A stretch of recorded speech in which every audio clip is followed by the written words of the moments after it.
So it's time to combine everything we've learned about absolute values and inequalities and combine them into some more complex questions and use what we know to solve them.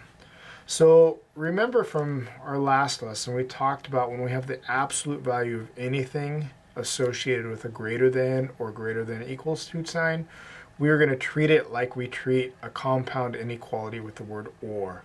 We're going to treat them as two separate inequalities, and you will have, when you graph your solution, you're going to have arrows going in opposing directions. So anytime you have a greater than, that means the distance away from something is going to be greater than, and your arrows are going to be going to the outside. When you have a less than or equal to sign associated with your absolute value, we're going to treat that like our and compound inequalities. And what that really is saying is the distance away from something is less than a given value. So we're looking at an interval.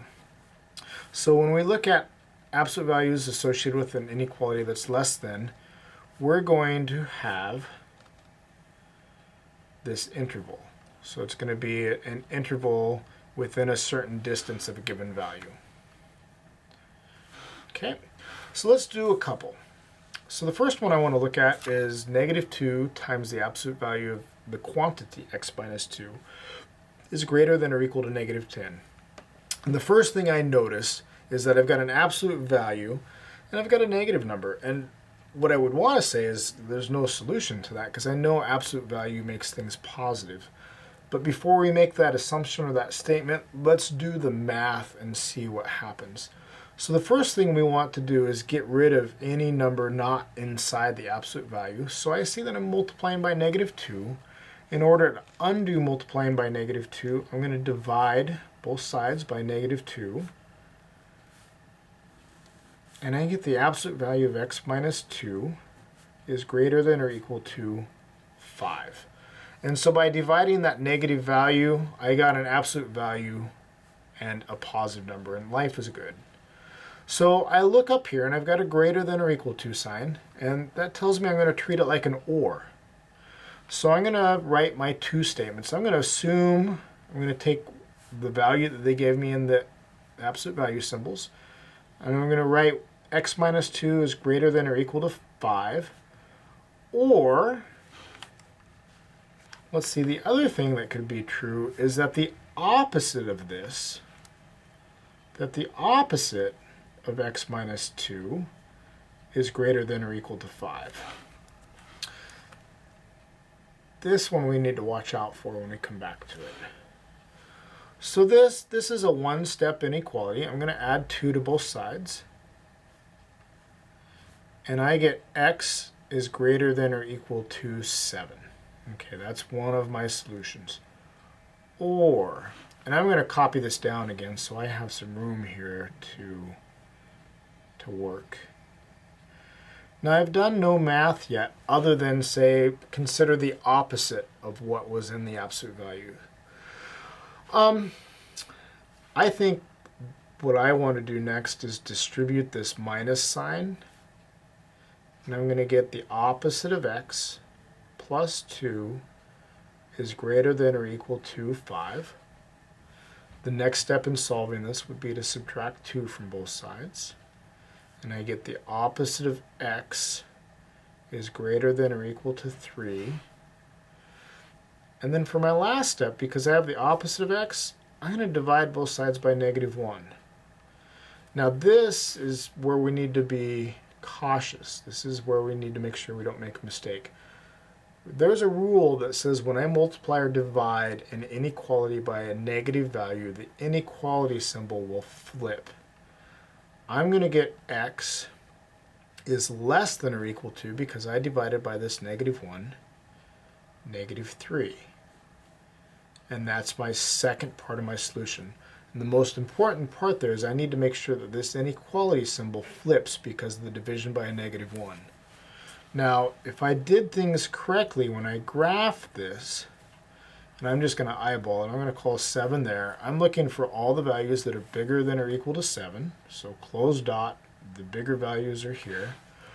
Or less than or equal to -3. So I'm going to eyeball negative 3 there, close circle, and all the ones that are less than or equal to are over here. And so that looks like an or should be. Let's look at one that's going to result in an and. So I've got the absolute value of 2x plus 4, subtract 3 is less than 5. So the first thing, I'm going to take care of everything outside the absolute value symbols. I'm going to add 3 to both sides. And I'm going to do 2x plus 4 in absolute values is less than 2. And I know that a less than is associated with an and statement.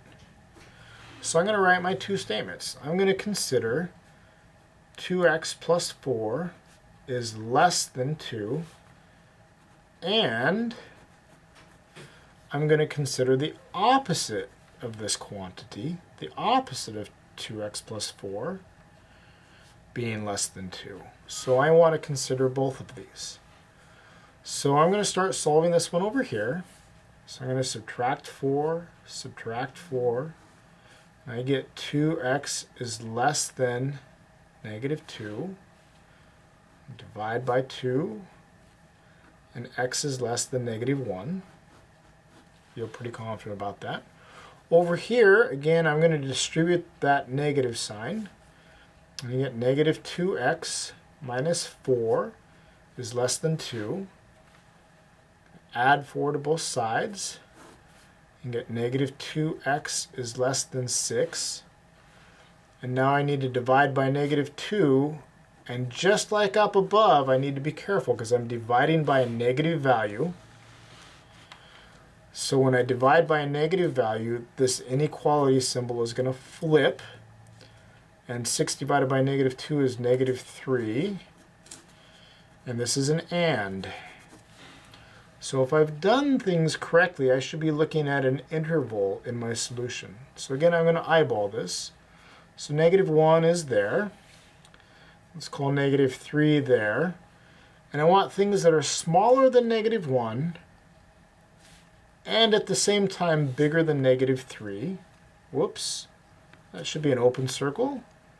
And that should be an open circle. And the things that are smaller than negative 1 and bigger than negative 3 are in this interval right here. Okay, which matches my and, which again goes with the less than symbol.